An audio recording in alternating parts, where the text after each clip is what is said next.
Okay, everyone. In the interest of time, let's get started. So, welcome, everyone.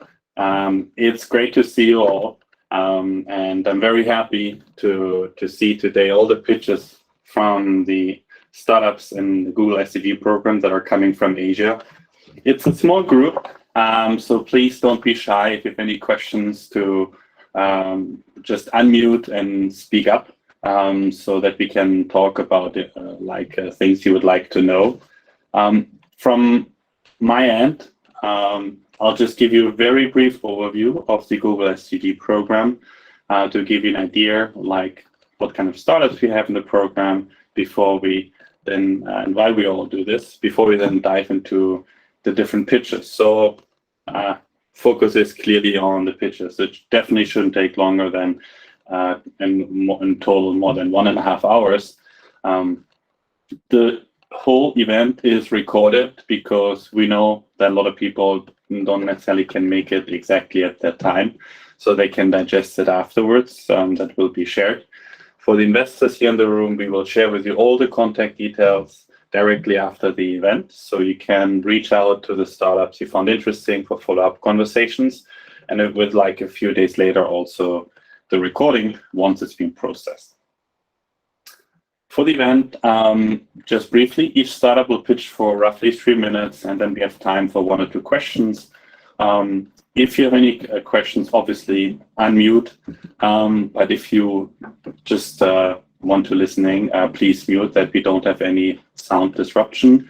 And yeah, we hope we don't have technical issues, but you never know, so just be patient with us. We try to get the best out of it. This is nothing pre-recorded.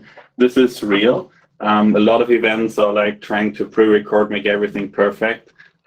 Here, some things might go wrong, and I think that's good. It shows that everything is real. And let's get started. So I'll just briefly, with a couple of slides, run through the SDG program and make sure you understand what Google's doing here and why we're doing this. So first of all, SDG, Sustainable Development Goals, is a program that's been defined by the UN to help with 17 different areas to make the world a better place until 2030. There's lots of areas, and all the startups today that will present fall in at least one of those 17 pillars. So it's really across the board, and we have not put them into order. It's completely randomized when you see the running order of the startups. So there's no meaning behind startup in the first, second, or last position.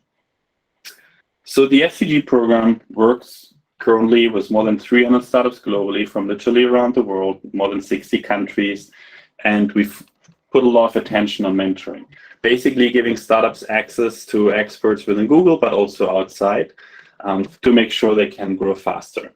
We have more than 300 advisors within Google, most of them, but also outside, and hope we can help the startups to address the questions they have. Each startup, as said, needs to be part of the SDG program, and some form of technology needs to be involved as well, because this is where we think as Google we can help most. All the startups today here are for-profit startups. I think that's important to mention. I'm personally a strong believer that we can only address all the issues that we are facing if we can combine it with economic realities. Obviously, there's also the requirement that this is from people that are working full-time on it.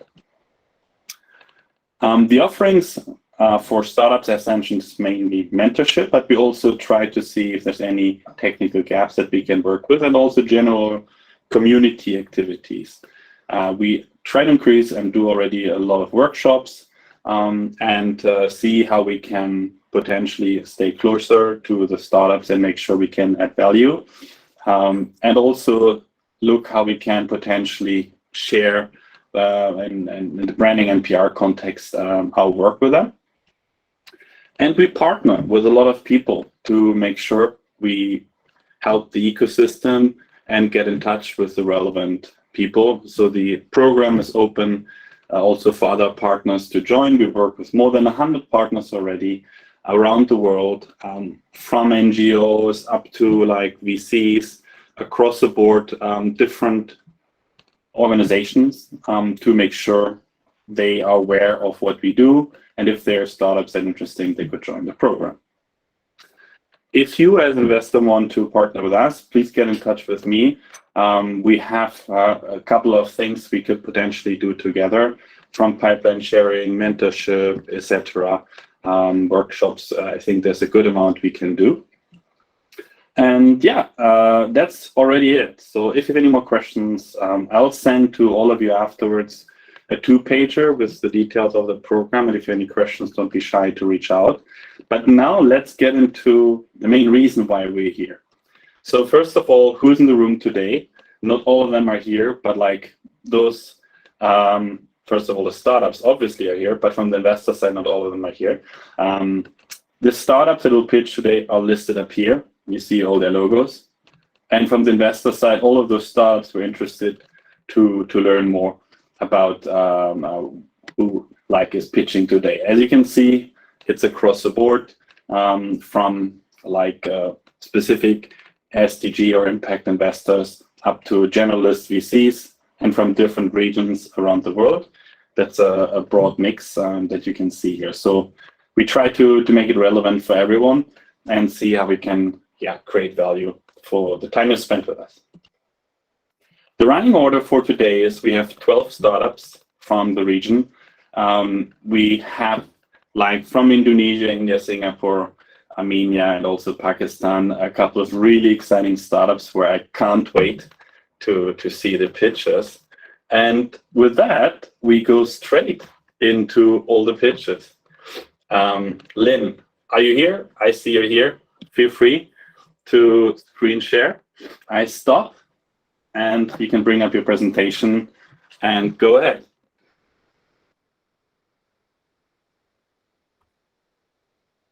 Okay, can everyone see this? It's coming up, and it looks perfect. Okay. So restaurants have a lot of different suppliers. They have suppliers for meat, suppliers for vegetables, and they can have well over 10 different suppliers. And when they want to order from any of these suppliers, they typically have to go into WhatsApp, search for the specific supplier, manually type in the orders, ask for pricing and delivery details, or they use emails and phone calls to place these orders. Mistakes are made and time is wasted. And what's worse is that none of these transactions are ever saved. Everything is still manual and antiquated, and data is not available to help make good business decisions.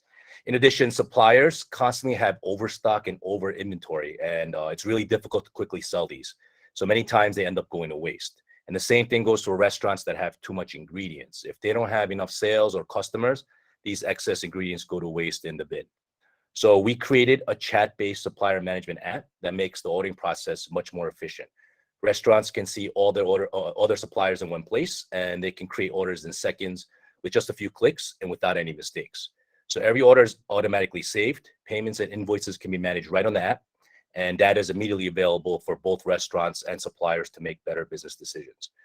And when suppliers have overstock and over inventory, we have a feature where they can immediately reach all their customers with one click about these clearance sale items. And after it's sent, the customers can immediately order these right on the app, preventing waste and increasing revenue. So for restaurants with excess ingredients, we'll have a feature to connect them to nearby restaurants that have a shortage of the same ingredients. And this is another win-win. Our initial target is 5,500 food and beverage businesses in our region of Central Java in Indonesia by the end of 2023. This is 1% of our region, 1% of the region, and would account for $2 million in revenue. And after that, we'll work to scale other parts of the country. Our software is currently free, but we'll have a few revenue streams starting next year, which includes paid premium features, as well as taking transaction fees for every excess ingredient or overstock our partners sell. However, our biggest revenue stream will come from my leveraging 15 years of experience as an exporter, food processor, and consultant to government trade groups. Our company onboards both restaurants and suppliers, and as we grow, this network of suppliers and distributors in Indonesia is also going to grow. And because of my background, I have an unparalleled network of suppliers and processors and exporters in both Korea and America, and I'll directly import these goods and sell them at a profit margin to this growing network of suppliers. And in turn, these suppliers will use our Damago app to manage the sale of our goods. Even better, this also results in better prices for our suppliers. And this is something very few people in Indonesia can do, and we expect this to be at least 50% of our revenue. So we just started acquisitions a few weeks ago, and when we start monetizing next year, we expect $2 million in revenue and $4 million overall with GMV for next year. And after that, we expect continued strong revenue growth in the years to come. I have 16 years of experience in all levels of the global food industry as an entrepreneur in food processing, distribution, import-export, and I also imported and operated a major American restaurant franchise for South Korea. I also held the position as Commissioner of Seafood Exports for the American government. Bonnie has just come on as my new co-founder 2 weeks ago. He's a food industry veteran and consults restaurants and food suppliers in Indonesia. He's also the founder of several influential companies in the food industry, and he has access to thousands of businesses that will onboard to our company. He also works with several government ministries, and Bonnie is the key to our growth. We currently have a total of 11 people on our team. So we're currently raising a $250,000 bridge round through a SAFE agreement based on these terms you see here. If you have any questions, please feel free to reach out to me anytime. Thank you. Thank you very much, and super exciting to see also like the traction you already have in mind. Any questions for Damago?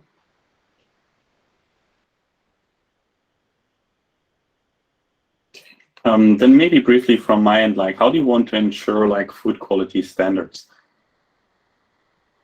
So this is not old goods. It's goods that's overstock that is still way beyond the sell-by date. So it just needs to be moved quicker, and it's all within regulation. So there's no worries about that kind of quality. Okay. Okay, thank you. Any question for Lynn from the audience here?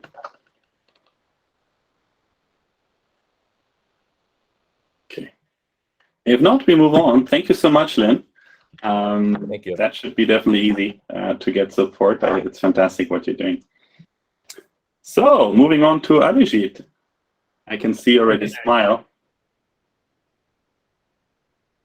Hi, good morning, good afternoon, wherever you are. Just share the screen and I hope we can get started. I hope this is visible. Looks good. We can see the presentation. Okay. Hey everyone, this is Abhijit. I'm representing Ekatra. We are a unified platform for underserved learners. One thing that the pandemic told us is that the digital education systems are broken, and there's a major need for something new. And this problem was not small. The scale of this was that 60% of the world's student population was affected. About 1.3 billion learners were out of school. And this is just education data. And primarily, these students or youth came from low-income communities, were women or people of color. The reported number in India alone was 320 million. Now, we faced this firsthand when under our nonprofit, we're driving some entrepreneurship programs, and we saw that only 5% of students were able to join in for the live video sessions. So the natural progression was to move over WhatsApp, and that boosted it to about 10x. But the real change happened when we used audio conferencing, and we were able to engage 80% of the learners through this medium. And that's where Ekatra was born. What Ekatra does is helps organizations deploy micro-learning programs over messaging apps.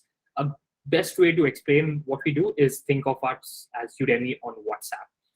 Along with that, we use, so on screen you can see the system where it's a chatbot type sort of an interface for the learner. It's a web LMS, very simplistic for the educators and administrators. Plus, we power all of this through an NLP AI engine, which allows for semantic search, translation, summarization.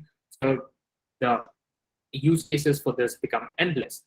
The educator interface is a very simple platform where they can see some basic analytics. The best way to leverage us as a solution is, one, to train organizations, or train employees in organizations. Any company or organization with a large distributed staff can use this. Think of maybe a Starbucks baristas spread over the world, and you want to run the learning programs. Beyond that, B2C products can potentially use this for educating the customers pre and post sales.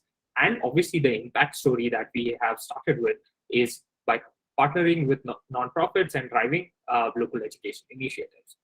The GTM strategy that we've implemented so far is we've done the pilot program. We're currently in the beta access where we have 33 NGOs, and we go into about 100 NGOs to test this impact story. And along with that, we have about 10 organizations who are profitable and who will be supporting, coming on board as paid customers. And then moving forward to a high touch and a mid touch sales model. The model that we've implemented here is of three parts. One is an open source, which can be used by nonprofits where we're testing our story. The second part is where organizations pay us as a B2B SaaS with a monthly subscription, and the premium features include AI-powered content, branded APIs, and a lot more. The competitive landscape here is very interesting. We see that microlearning is, picking up. There are some big players like Cornerstone who are on an acquisition spree since the past 2 years and are bringing on board more microlearning programs. On the other side, we see that there are individual creators, and all of us as individuals have been learning from YouTube Shorts or TikToks or Twitter Threads. So those are where we want to really implement this model. And the key differentiation is that we can deliver over any messaging application that gives us an API, plus the NLP engine that allows for automated course creation and a Clubhouse style interaction for a low or a no data space. The model that we have is a SaaS subscription, as I shared, and we expect about 25 million revenue in the year 5 and expect to hit an EBITDA positive in 3 years. The team is very well experienced in each of their domains and have worked together for the past several years. I come with about 10 years experience in the education domain itself and have managed projects over 100 million with governments and large corporates. Vresh comes with the product experience and has helped launch several products for multi-million-dollar clients, and then the rest of the team, which leads engineering, finance, and operations. And we have some phenomenal advisors also who support us in this journey. The ask for us right now is 500K in safe mode for an 18-month runway, and this is how the utilization looks like. I'm very happy to share that we've also gotten a bunch of cash grants, about $40,000, and we're expecting another $40,000 to $50,000 through government programs in the next few months. We have been supported and recognized by a bunch of folks, right from regional newspapers to being part of the World Economic Forum World Class Education Challenge, where Deloitte and BEF have invested in us, and then several government programs that have supported us in this journey. And if you're interested and want to try how it looks like, just open up your phone, scan this QR code, and that will show you how it works. Thank you very much. Thank you very much, Abhijit. Any questions for Ekatra?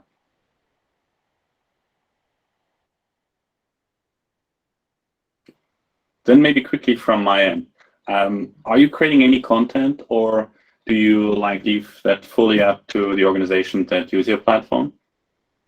So we have a couple of content pieces that we've developed internally, but we depend more on organizations for their own content. The best part with the NLP engine that we are currently building, we've got POCs, is we can put up the entire knowledge of an organization onto the platform, and it can start generating courses at will. So you can type in, hey, I want to, let's say you're a development company and you want to say, hey, teach me about Python.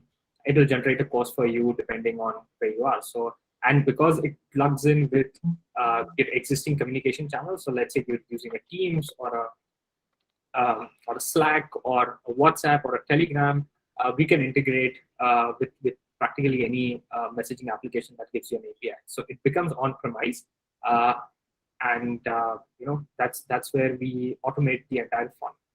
Yeah, that was already one of my other questions, if you're also doing stuff beyond WhatsApp, like Telegram and so on. We can. So practically any messaging application that gives us an API, we can deploy on that. Okay, fantastic. Any last minute question? Just one quick query. Have you raised any capital so far, and are you already getting some revenue? We in pre-revenue right now. As I shared, we have $40,000 in grants right now, and are expecting another 40,000 through some government programs. Okay, thank you. Anyone else? No? Okay. Thank you so much. Great what you've already started here, and I think microlearning is the way to go. That's definitely a huge trend, and education needs to be reinvented. Thank you so much. We're moving on to our third presenter for today. It's Anish with Ashaya. Anish, are you here? Yes, I can see you. Hi, everyone. I'm going to share my screen. Can you guys see? Yeah, that looks good. Can we get started then? Yes. Awesome. Hi, my name is Anish Malpani, and I'm the founder of Ashaya. We're trying to reimagine waste and poverty for good here in India. So there are about 1.5 to 4 million waste pickers in India who live very poor lives. At the same time, 50 to 80% of the waste in India is untreated or ends up in landfills. And that's where we come in, right? So that's a complex problem, and we're a social enterprise that aims to increase the value of waste using deep tech and then fairly redistribute that value to poor stakeholders, think waste pickers. So what are we actually working on? The specific problem we're addressing is around flexible packaging or metallized multi-layered plastic packaging. So in India, 60% of plastic is recycled. But the 40% that's not recycled mainly comprises of this flexible plastic packaging, think chips packets, wrappers. It's considered impossible to recycle because it contains many types of materials. It's light, low volume material. It's inconsistent. And globally, near 0% of it is recycled. It's honestly the worst kind of plastic waste there is. So what do? We take the MLP, and our first step, we do a chemomechanical extraction that extracts building blocks, raw materials from the MLP. We've just filed for our first patent, and our lawyers 95% confident we'll get it, so fingers crossed. We then take these building blocks and we chemomechanically upcycle it into high quality materials, which we then use for final product development, where we've not launched our product yet. We hope to at the end of this year. We're very close. We already have prototypes in our hands. We're very excited about that. But yeah, that's what we're working on. Our moat, or at least what we think our moat, is that we're building a tech stack. So first of all, if you would have realized from the earlier slide, we're doing full vertical integration, which means that we're owning the entire supply chain from waste to final product. And this upside down value triangle says that the product is where we extract the most value. And each of these steps, we're working on deep tech.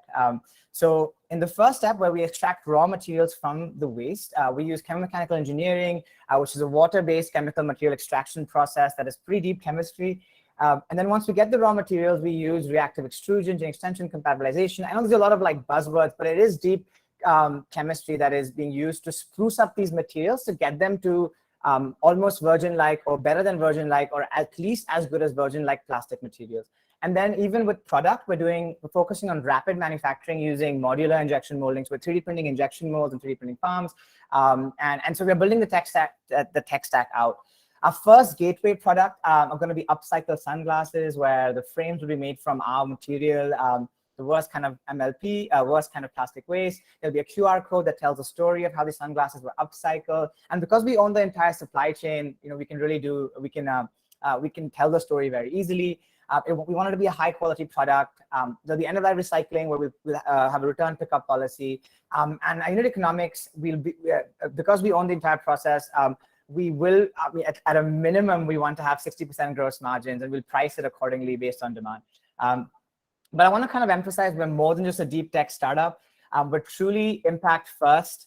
We really were doing this to solve social and environmental problems. And in the short term, we're paying waste pickers 3 times the price for the waste. We're incorporating them into the process.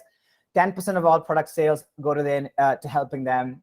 We've diverted 150 kilos of MLP from landfill, which is not much, but we're in R&D right now, so we're just in our R&D lab. But what really we care about are the long-term metrics, right? How many waste pickers can we permanently push out of poverty? How much waste can we divert altogether? And how much carbon can we sequester indirectly? I know there's a lot going on. There's a lot of things we're trying to do, and this is really hard, but that's the point, right? We're not doing this to make money. We're doing this to solve social and environmental problems while playing the profit generation game to do that. Happy to take questions and deep dive into a lot of things. I know I haven't gone into like a lot of the stuff that normally is in pitch decks. Thank you so much, Anish. Hey, Anish, hey, thanks, man. Sachin, please go ahead. Sorry. Hey, Anish, very inspiring overall. One quick reflection that try to understand. I just reviewed it for 2 minutes. I mean, you are doing a lot of things here. Okay. I mean, right in the starting phase. One startup that I have worked with waste to resource management is that the key area for value creation for that startup is that they're able to find that a lot of vendors, they actually want to source back their own material. And that is how they started generating their first revenue. Okay, so something that, I mean, you might want to look at if it's of interest, but I think my main concern is like you're doing a lot of things for a startup to get on the road. I think it's, I can see the challenge. Yeah, thank you. That's feedback we've gotten before. And that's the risk we're taking, right? And that's the bet we're making. But it's completely fair. I totally understand. The thing is, we've already done 90% of this. So we're only on the last, like I'm in the micro factory here. I can walk you through like all the machines we have. So we've pretty much done it all. We're just at the last step now to launch our product, which will kind of be the capstone. And then we also built it in a way that everything is scalable. So yeah, I totally understand though. Like we're doing so many businesses together. But that's the only way for us to be economically viable at this point. But I totally understand that concern. One quick feedback, because I mean the products you are going to build, they are going to be very price sensitive also. I mean the people who are living in India, I mean how many of them are actually conscious of buying things which are clean? That is one part. The second part is if you're building products in the category where people are brand conscious, I think the brand recognition becomes even more important in the very early part. Just two things if you would like to keep in mind. Yeah, 100%. And we're focusing only on the rich right now, the really affluent for starters. And we are going to launch a new brand where this starts over the next 3 months, because we won't sell under Ashaya. Ashaya is an umbrella that stands for something more than just a company. But the brand that we launch will encompass this. But yes, I understand. That's very fair. And also, a manufacturing process is rapid. It's not just about sunglasses. It's rapid lab to market cycles. So because we can 3D print our own injection molds, we can go from lab to market, everything, right? From design to actual manufacturing very quickly, depending on the type of product there is, right? And that's what we're trying to build. And I mean, there's a lot going on. In 3 minutes is not a lot of time. So I'm happy to get deeper into what our scaling model will be and how we're trying to think about this. And we're not doing it in a conventional fashion where we're just building one big factory for recycling, one type of material, which is what majority of people do. Great. Thank you so much, Anish. Hard problem to solve, but it's fantastic to see the progress you already made. Thank you, Stefan, for this Cool. opportunity. Okay, moving on. Nilesh from Better Life. Hello. Hi, can you hear me well? We can hear you. Excellent. So let me just share my screen.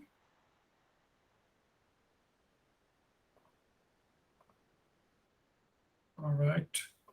Are you able to see my screen? It's coming up. Looks good. All right. So let me just go right ahead.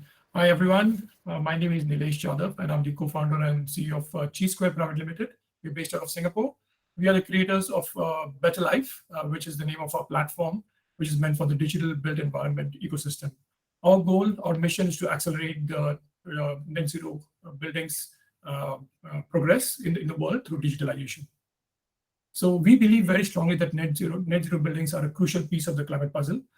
You might have seen 82% of the world today has pledged for carbon neutrality by 2050. And we believe that net zero buildings are going to be a crucial component of that. Needless to say, a number of sustainable development goals, SDGs, can be achieved by going green on the buildings. And that is one of the reasons that the investment in green buildings and net zero buildings has been steadily growing over the years. However, there is a problem. Being from the industry, I've seen this problem firsthand, that the transition to net zero right now is very inefficient. You might have known about the different stakeholders in the building industry. It's quite a fragmented industry with building owners, consultants, financiers, vendors who are basically trying to achieve the net zero goal. And some of them might be familiar to you, maybe your friends or family. Essentially, they are today working in silos with a lot of low data transparency, meaning that the data is actually lost in translation, lost in handling from one place to the other, and it's not a unified way of collecting data. So what we see that there is a lack of unified data platform, which can help all these stakeholders to compress the data together and give visibility in a way which can lead towards a more efficient process. What we are building as a solution towards that is an AI-enabled digital twin platform. We have developed a digital technology stack using open source databases, building standards and codes in different parts of the world, APIs which can link to players such as IoT partners, meeting partners, and we've combined that with our own proprietary building physics-based and AI-based engine to be able to create digital twins of entire cities very quickly. So right now we have done that for 20,000 buildings in Singapore, and once we do that, we're able to link those digital twins and the data to the different stakeholders in the industry. They would then get an open and yet a very secure data access to their buildings and the work that they would like to do in the building to make it net zero. So how does that help? It basically helps to make the assessments of building going green very low cost. It can do scenario simulation. It can do smart solution matching. It can generate instant reports that can be directly taken out for making sustainability reports. And it provides a collaborative environment which all the stakeholders can work together in. Of course, it removes the barriers to data access and data archiving. At the same time, it avoids a lot of duplication of efforts, which are common in my industry because of lack of data transparency. How do we monetize that, or how do we bring this to the market? Essentially, we have thought of SaaS and marketplace apps that we have already launched. On the left-hand side, you'll see SaaS for productivity. Essentially, these are green assessment and green certification apps that building owners or consultants, facility managers can use. And on the right-hand side, we have marketplace apps, which vendors, green solution vendors can use rather to reach out to the right industry and do the quantification and qualification of products to the buildings. We have basically been on a journey of from R&D to commercialization over the last 5 years. In the first phase, we were actually incubated at a university in Singapore called the NTU, Nanyang Technology University. We have also got grant funding from the Singapore government. We moved on to do paid customer pilots. So we've actually generated revenue from there. And then in September 2021, a few months ago, we launched our platform commercially. We basically got customer traction. We have more than 150 customers on board. The platform revenues are growing. And we recently also got a market support grant from the Infocom Media Development Authority of Singapore to bring this product to the market during the COVID times. This is our revenue projection growth. Right now, we are in year 1 and pretty much confident that we are able to reach our year 1 revenue targets. We want the revenue to grow in 5 years to a target of 30 million in 20 global cities and getting 8,000 users on board. This is where we are in terms of our investment. So we have done a seed 1 round, combining the angel investing as well as equity investment. We've also got a strategic investor on board, which is a listed company from India called Softec. And right now we're raising $500,000 as a pre-series A round in this quarter to be able to maintain and work with our core staff as well as focus on the market growth, which is crucial for us right now. And I'll be happy to discuss the investment specifics, which are primarily through convertible notes at this stage. So with that, I'll end here and happy to take any questions that you might have. Thank you very much, Nilesh. Any question from the audience? Okay, then maybe quickly from my end, where do you see the biggest opportunity? Is it like around temperature regulation? Is it around material? And also what's kind of the willingness from the different parties involved to address the opportunity here? Yeah, I mean, the generic answer is that of course, temperature regulation, air conditioning does seem to be the biggest opportunity. But I mean, being a big scientific in nature, what we can say is that it's not a single dimension problem. And the mistake that some people do is to really focus on the air conditioning plant or the generators of air conditioning. But rather than that, you could also look at, for example, windows, insulation, heat reduction, and overall reduction in your, let's say, cooling load.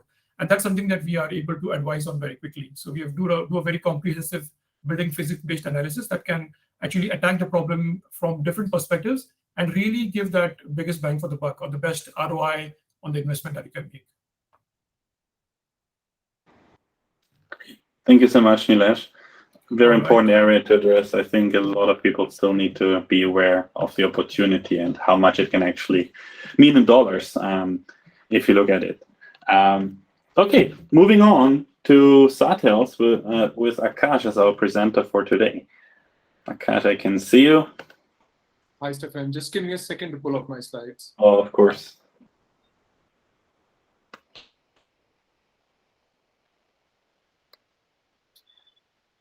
All right. Well, thank you very much for the opportunity. My co-founder Aditi and I are on this call and very excited to share our journey at South Health with you. So South Health's AI-powered digital therapeutics platform delivers positive health outcomes and taps into the opportunity to offer personalized health in the emerging markets. We work in a B2B2C model and we are part of several exciting programs, including India's National Health Authority's Market Access Program. The context in which we work, increasing consumer demand, limited health worker supply, and escalating costs are driving health organizations to reach and engage with health consumers using digital tools. And personalizing these tools can increase their precision, effectiveness, and promote positive health outcomes. We are tapping into the global preventive health technologies market, which is expected to be worth over $400 billion by 2024. At South Health, we enable personalized health using our AI-powered digital therapeutics platform. It's a modular solution that can be adapted for any indication and any geography. Our platform is complemented with personalization algorithms built from more than 15 million health consumer data points. These allow us to predict user churn, provide learning recommendations, and provide targeted and personalized user experiences according to 6 unique digital phenotypes. Our behavior change expertise is powered by our expanding library of more than 10,000 evidence-based health messages across 22 indications that we've now adapted to 12 different formats and many languages. Our platform was originally tested with more than 100,000 users to improve children's health in India, where we reported 70% increase in children's protein intake. We have several other impact details which are available in our annual reports and publications, and very happy to share those with you. Our platform is now powering South Health's family health intervention, which in India is one of the leading providers of comprehensive vernacular preventive health content. We're already reaching 1.5 million users every month and building supply-side partnerships with leading providers of financial health products using the underlying platform. We are now working with health insurers, state governments, pharmaceutical and digital health companies for solutions in multiple indications. In 2022, our focus is to deploy with multiple partners, geographies, and indications. Our machine learning work has been published in leading health journals, and we also presented our digital phenotyping work at Harvard's annual Data Sciences Symposium in 2021. Our target customers span public health funders, pharma, medtech, health insurance, health systems, and digital health companies. Our business model is to charge an annual user license fee and offer content and analytics as a service. We differentiate from our competition based on 3 main factors. One is the proprietary machine learning algorithms that we are building to personalize health interventions, our emerging market focus, and finally, our platform modularity that allows us to serve customers at different stages of digital maturity. Our team combines expertise in health systems, sciences, communications, and technology. Both Aditi and I have over 40 years combined experience working in global leadership roles, both within the pharmaceutical industry and then in public health. Our early investors, advisors, and mentors include global healthcare experts from leading organizations. We, in our first 2 full financial years, we've reported revenues of in excess of $120,000 and this financial year, we are on track to report between $300,000 and $500,000 in profitable revenue. In 2022, we are looking to raise $1 million to fund product and business development for the next 18 months, which we expect will bring us to $2.5 to $3 million in annual revenue. Thank you very much for your interest in South Health, and we'd love to pick up the conversation with you.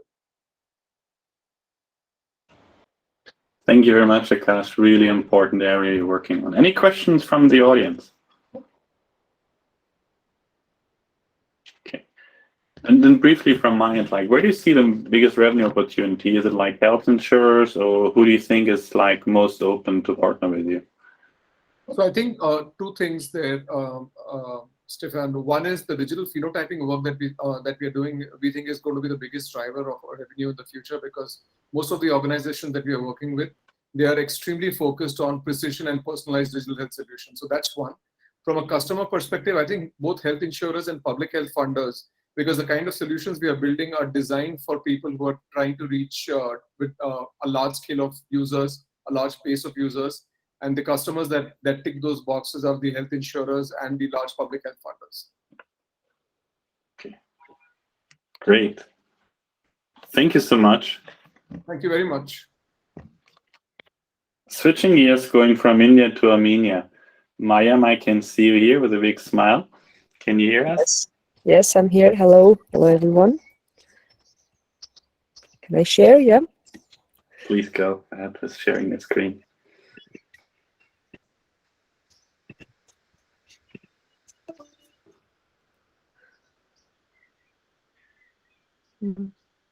I don't know why. Sorry. Sharing. No problem at all.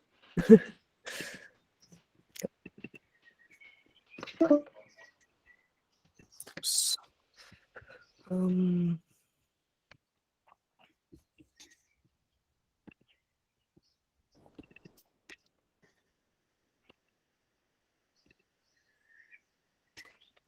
can you see my screen? No, not yet. But I think it's coming up, yes. Oh, okay. It's maybe because of connection. Looks yeah, good. you can see it. Yeah. Yeah, just click on slideshow, we're ready to go. Okay, I will. Did you know that 1 in 3 women worldwide experience some form of sexual or physical violence? 137 women across the world are killed every day by a partner or member of their own family. The global cost of violence against women is 1.5 trillion per year. There's lack of real-time accurate data available on violence against women. So SafeUse solution consists of mobile app and web platform. Thanks to our mobile application, women have access to safety, information and resources, and community support, as well as professional support. Thanks to SafeUse platform, governments, civil society organizations, and international organizations share the multi-stakeholder space, facilitating prevention and response of violence against women. They have access to real-time data, enabling data-driven policymaking, and as well as they have access to awareness-raising tools. So our market opportunity for the coming 5 years is $400 million. And our business model is B2B and B2G. And we have different approaches for low middle GDP countries and high GDP countries where we have a larger segment of customers. So traction for over 2 years, we have 24,000 users. We're active in Armenia, Georgia, and Iraq, and expanding to 3 more countries this year. We're recognized as a digital public good and officially contributing to SDG number 5, which is gender equality, and have 240K as revenue. So in our roadmap, we are in the stage of seed investment opportunity for $1.2 million, which will help us to achieve our goals for coming 2 to 3 years and enter new markets in USA and European Union, as well as finalize the integration of AI assistant, which optimizes the response and prevention activities by stakeholders. Our female team, and of course we have men working with us, but only the brave ones. And thank you very much. I'm open for questions. Thank you very much, Mayam. Any questions from the audience? So I guess it was shorter than more.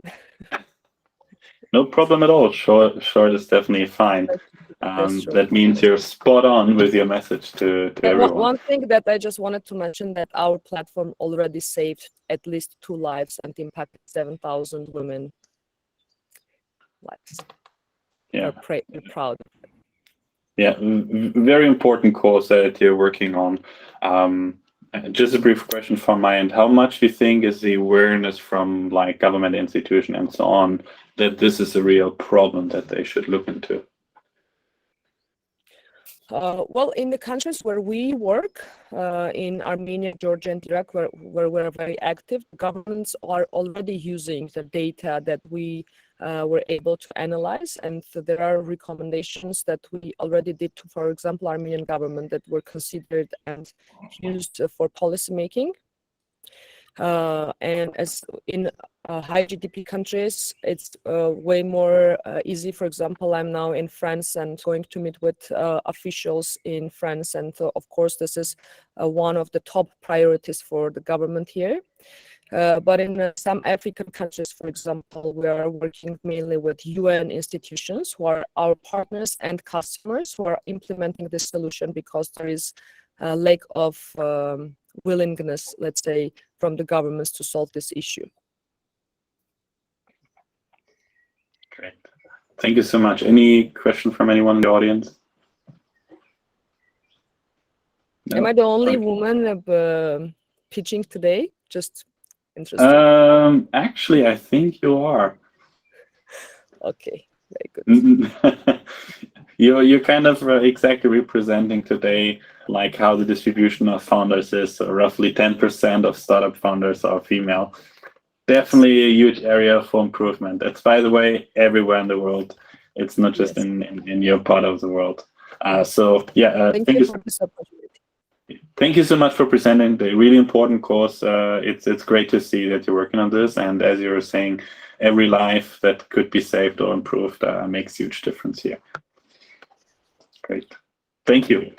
Moving on to our next presenter, Tritibesh from Incube.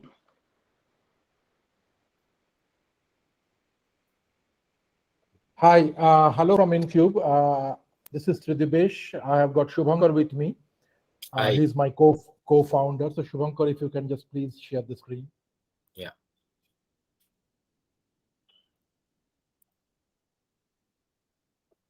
Is it visible now? Yeah, we can see it. Thank you. Welcome, everyone. Incube works on transforming the food value chain with appropriate technology. The problem statement, the broken food value chain across developing countries, farmer distress, reducing return on investments, and thereby significant threat to food security and sustainability. To address this problem, Incube has developed an end-to-end ERP platform for the food sector. This is a cloud-based, open-source, multilingual platform, and we are working on SaaS model to offer it to the B2B enterprises. And this entails for all the types of farm sectors. Farm to fork traceability is becoming increasingly important in the food business ecosystem worldwide, and we are completely ready for that. This is just to share a few live QR codes which are currently used by food product companies in India, Kenya, the UK, and Philippines. And this is a snapshot of our admin dashboard. This is mostly used by the management of different enterprises who are working with us. And this is the some screenshots of the app for farmer and the supervisors. And these are currently available in 20 languages across the world.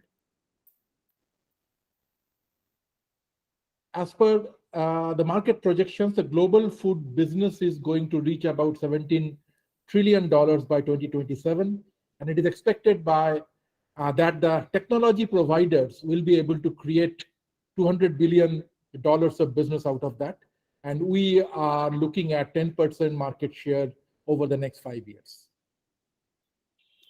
Currently, we are working with 20 plus private enterprise users across India, Africa, UK, Peru, Philippines, and we are talking with some more as well. And we are also doing a few government level projects in India, Peru, and Kenya. Goal 2 and Goal 8 are the two SDG goals that we are focusing on in terms of our impact. And we have been acknowledged by, of course, Google. Other than that, UNDP, government of UK, and few other organizations worldwide. Currently, Incube touches the lives of around 50,000 farmers, and we are eyeing to touch lives of 2 million plus farmers in next one or by next 1 year. We are clocking a revenue of $400,000 in last year, and we are trying to raise a fund of $2 million USD by 2022 September, and this will be deployed in the GTM expenses and for the next level of software development.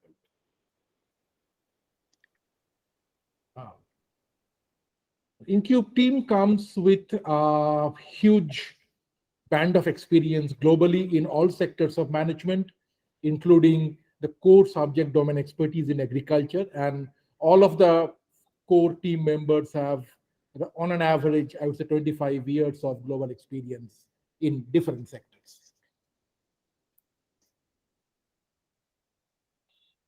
Thank you, and we would be very happy to have any discussions forward, and happy to address any queries. Thank you so much.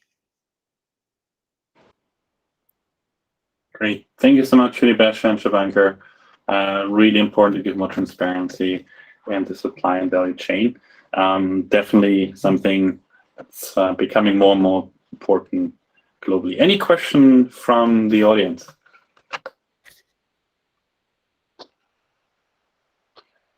Then briefly, maybe from my end, like, how do you ensure that like people working in the agriculture field are using your service, because they often have not the affinity or like are that close to technology, and it requires obviously input from their end?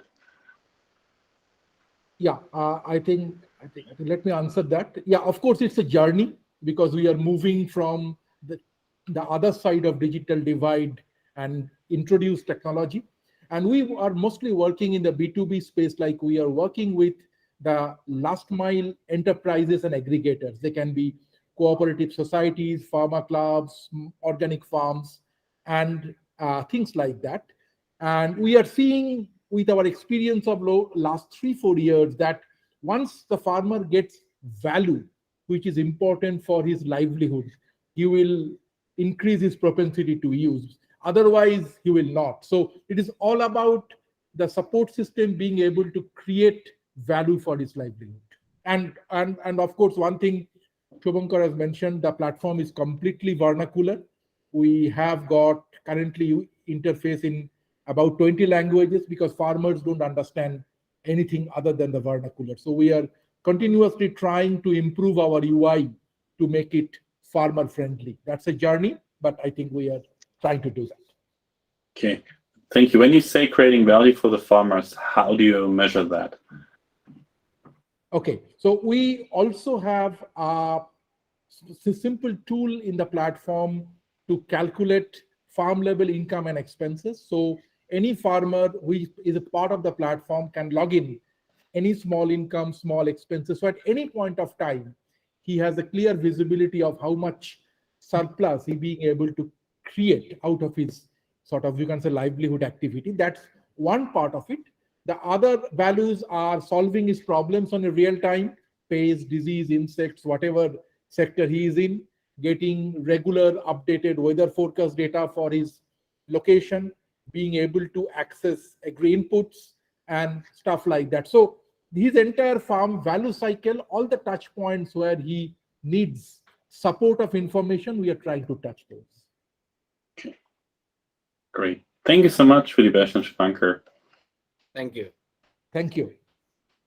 Okay, moving on to Yatir from Confirm You. Yatir, are you here? Yes. Just sharing my screen. Yeah.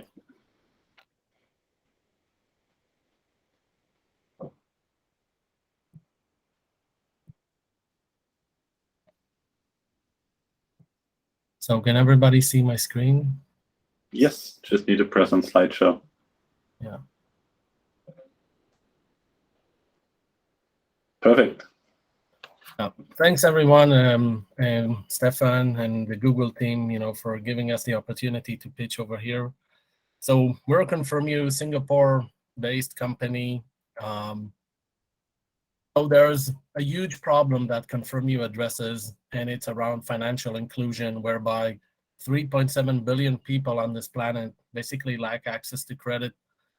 And that is simply because traditional lenders look at one major factor, which is your credit history. And if you don't have that, then you're basically locked out from the system. And this is what we came here to solve, and mostly help, also lenders, but in a way also help those people get access to credit. So the team at Confirm You came with a really unique, novel approach, which is basically to give lenders an alternative credit score, which is based on a 3-minute non-invasive game, which would be used as part of the lender's workflow application. So what would happen here is, instead of the applicant, going through a credit bureau, which they don't really have, a KYC, we will add our component within that workflow application, and the lender can then disperse a loan to that applicant, and the applicant, which is mostly people who don't have credit history, new to credit, people who are starting their own business, or people who even just want to get, some kind of cash, for medical treatment.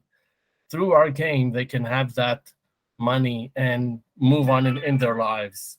That's a huge impact, and this is why we think it's such a huge thing that can have a huge impact on the financial system. And the potential for this product and for this company to grow in that space is estimated at around $3 billion. And the company is showing amazing traction worldwide.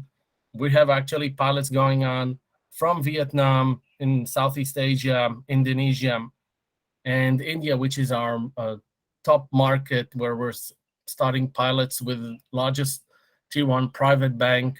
We've already incorporated fintech lenders, and this is our main pilot right now. It's also showing interest by the government of India to pilot on financial inclusion. And we're also doing pilots in Africa with Nigeria's largest credit bureau, an agri-lender in Kenya. And now we're also starting a pilot with one of the largest telcos in the world in Latin America, in Brazil. This is basically to enable new to credit people who wants to make their first smartphone purchase through that telco manufacturer. So we are enabling that to make it happen. The company has been commercially active since September 2020. Nonetheless, we've done a really enormous pilot, a huge pilot in India with Experian and 2 financial institutions. And we're seeing also great traction and interest to take this product, not just to the lending space, but also to other adjacencies like InsurTech, wealth tech, property tech, and also for the crypto space, where there's a DeFi that is interested in bringing people who are underserved and basically enabling them to take a loan through the crypto and our game. So far, we've managed to get nearly 50,000 consumers to play our game, and this translated to more than 10,000 loans being disbursed by our lending partners. And this game is not just a game; it's actually innovation in the making. We're, as you can see here from this use case in Africa, where an agri-lender has used our game, we were actually managed to reduce nearly 43% of the defaults for that lender as a result of using our game. Our game is culturalized, localized, and it doesn't require any literacy. So someone out there in the street who is new to credit, and he's not, educated or whatsoever, by playing our game, which is culturalized and localized, he can become credit-worthy within 3 minutes. And that's the major change. It's not invasive. We don't tap into any social media or personal data that you have on your mobile phone. It's just how you play the game. And that's why it's so democratized, and it can help a lot of people make change in their lives. The way we make money is basically like a credit bureau model. We charge the lender by numbers of games played per month, but we need to guarantee from the lender a minimal fixed amount of games played per month. We have a unique global team to make this company.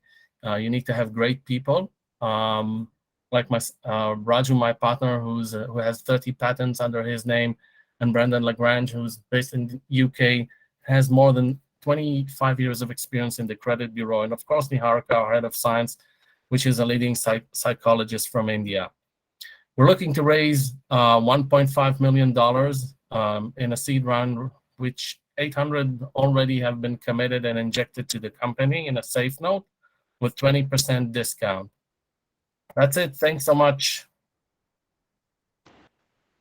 Thank you so much, Shantir. Any questions from the audience? Then briefly from my end, someone raised their hand, please.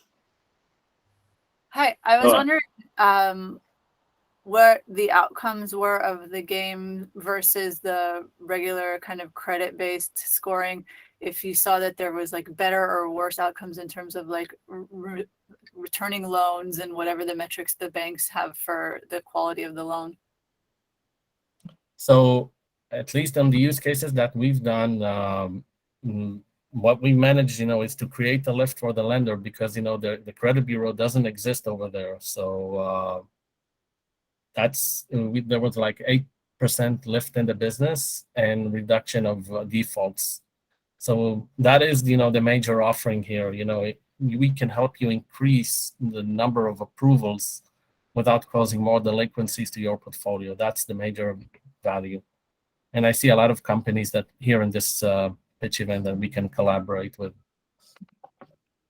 Thank you. Anyone else? Maybe a brief one from my end. Do you develop the games on your own? And if not, how do you do integrations with third-party games? Yeah, so we developed this. We have an internal team. We have also a lead creative psychologist who develops that. And it all is with a collaboration of the client. So in Brazil, for example, we work with the client to understand how to localize and culturalize our game to any geography. And how did you distribute the games? Because they usually have some user acquisition costs. That is, it's part of the integration element or the contract that we have with the lender. Well, we're not distributing it; it's custom made. Okay. Great. Thank you so much, Yatir. Thank you. Thanks, everyone. Moving on to Worldfront. Ashish, I can see you here. Can you hear us?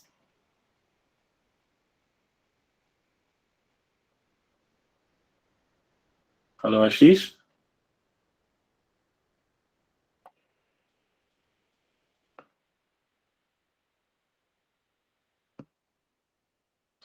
We can see you, Ashish, but we cannot hear you.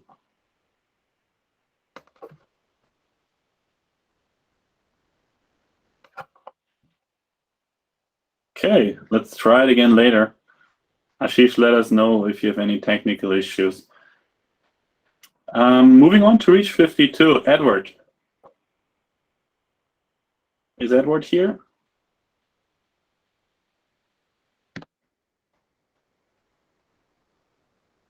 Okay, seems to have technical issues as well. Then let's try Asher from Doctors.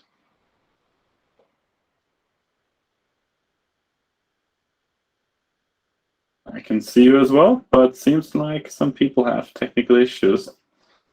Then let's start with Wakas from WonderTree. Hello. Can you hear me? Yes. Awesome. Let me just share my screen.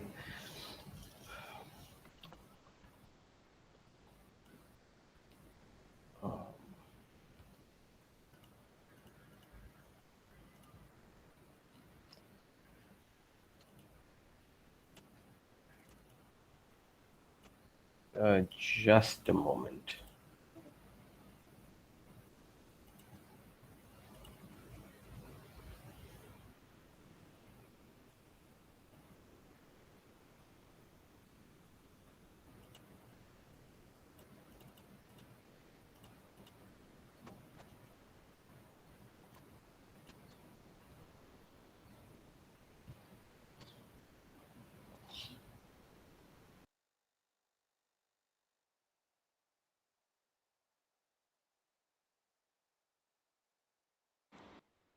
Okay, I think he has to join again. Let's wait a few seconds and let's hope he'll be back.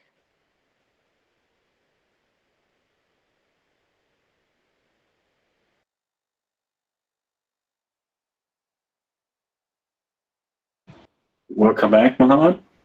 Yeah, apologies. I had to restart in order to start sharing my screen.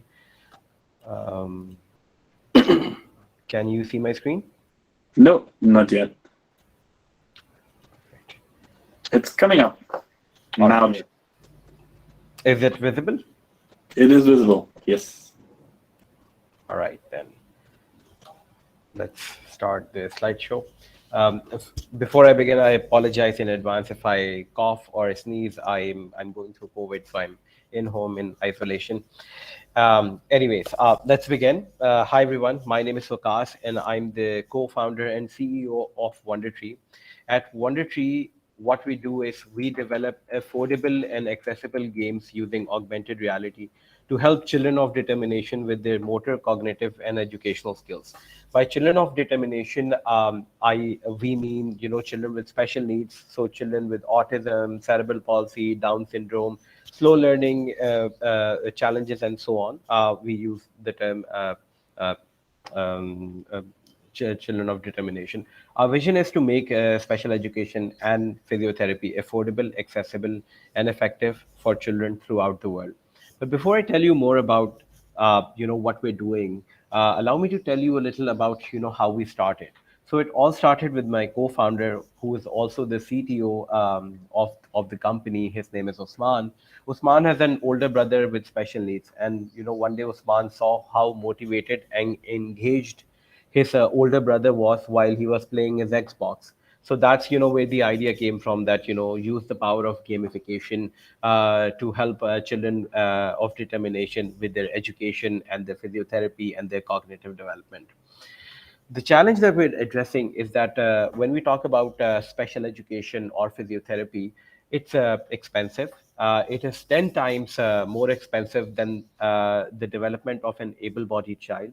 It is ineffective in the sense that majority of the education is either boring or either it's very painful, which makes it harder for the child to come back to it and progress, and it is in limited supply. So definitely in developing countries like Pakistan, even India, Bangladesh, in these spaces, but even in developed countries, there is a gap between the demand and the supply. So here's the solution that we have come up with. We have taken these physiotherapy and cognitive development games for children, and then we have gamified them using augmented reality. And apart from the games, the teacher or the parent also gets to see the progress reports so that they know how well the child is progressing. So through this solution, we're making, again, special education affordable, engaging, and effective. The reason why this is affordable is because, number one, we have a geographic based pricing, and even in all of the geographies, our solution is 80% cheaper than the conventional methods that are being used for physiotherapy, for education. It is accessible, and this is one of our main key strengths, because number one, we're using a web-based platform. You don't need to download anything. You don't need to install anything. It runs on Windows, Mac, Linux, anything. And the way we're doing it is that we're using the webcam for body detection, and we're using AI. I would love to get into it, if somebody asks me a question. So there is no hardware requirement. The age limits are from 4 to 14. And since it is a web-based platform, it has potential for global usage. It is effective because games have been there. There are universal case studies proving that games help in engagement and in attention retention. We also have researchers backing this up. These are some of the researches that we have done. We have already published 2 in international medical journals. We are collaborating with other bodies to publish more researches to prove the credibility of WonderTree. This is our amazing team. Each individual is super passionate about it. We are a mixture of AI developers, game developers, designers, psychologists that work together. These are some of our strategic alliances. We'll not spend too much time on it. These are some of our awards and honors that we have received. In total, we have been able to impact 15,500 children so far. We have 2,200 currently monthly active users. We are in 35 institutions. And currently, we're only targeting Pakistan, but we plan to expand into USA and UAE. We're already in talks to a couple of government bodies and a couple of private institutions in these 2 regions. Here is our quick competitive map.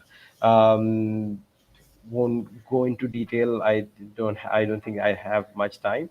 But one of our biggest competitors is MindMaze, which is a Swiss company, and they're a unicorn. They're valued over $1 billion. The addressable market size, although this is a niche market, but the addressable market size in Europe is $10 billion, $10.5 billion a year, and in the B2C segment, and in the B2B segment, it's $3.5 billion a year. The ask, we're looking to raise $1 million, out of which $500,000 have already been committed by the Lego Foundation, and this is going to be used to expand our product we are already doing B2B, but we will expand it into B2C as well. We will be targeting parents, and we will be expanding outside of Pakistan into USA and UAE. And these are some of the ways that we plan on doing it. Thank you very much for listening, and happy to answer any questions and take this further. Thank you. Thank you so much, Mohammed. Love how you involve AR and bring the two worlds together. Any question from the audience? Okay. Then maybe briefly from mine, how do you see like end users or like kids being ready and able to understand how AR works? Are they just like quick learners like with so many other things?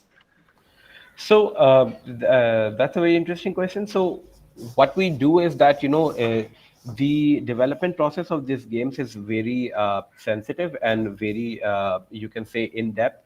We actually have an external advisory board that advises us on how these games need to be made. So we make sure that these games are simple enough that a child can understand and play these games and have fun while playing. But at the same time, their critical development is being developed. And then we have had several case studies where these games have been played by children with all types of special needs and challenges, and they have like really benefited from these games. So we have a lot of case studies, and then we have researches as well, and then our games also tell us that the child is improving while they play the game. Yeah, great to see the impact you're having, like focus on attention and so on. It's just super important, and great to see already the adoption you have in Pakistan. So can only continue to grow in all the other markets you want to go into. Any last minute questions for Mohammed? No? Okay, thank you so much. My pleasure, thank you. Okay, let's give it a last shot and see if some people that were supposed to present today are here. Do we have anyone from Reach 52, Doctors or Will here?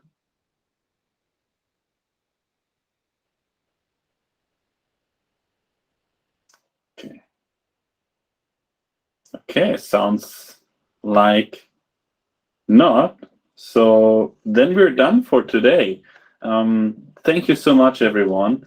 Thank you so much for presenting all the startups. You've done an incredible job showcasing the work you're doing. It's really great to see all the impact you're having on the ecosystem in your part of the world and also beyond.